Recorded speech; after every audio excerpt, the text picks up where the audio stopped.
В связи с памятными датами к жителям обратился глава республики. Цитата. «Трагедия осени 1992 года оставила тяжелый след в памяти людей. Она затронула судьбы многих семей ингушского народа. Десятки тысяч человек остались без крова, имущества и вынужденно покинули места своего исторического проживания. И сегодня мы отдаем дань глубокой памяти погибшим, скорбим о тех, кто стал жертвами бессмысленного вооруженного насилия, вопреки здравому смыслу, законам гуманизма и справедливости. Мы не вправе забывать горькие уроки истории и должны сделать все, чтобы человеческая жизнь всегда оставалась наивысшей ценностью, а насилие против личности и идеологическая нетерпимость никогда больше не повторялись».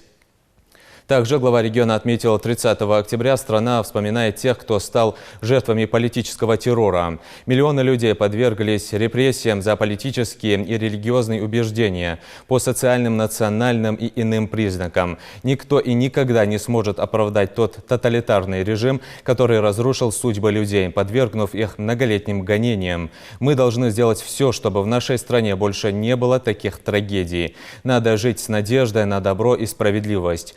Искренне желаю всем жителям Ингушетии и России здоровья, семейного благополучия, мира и спокойствия.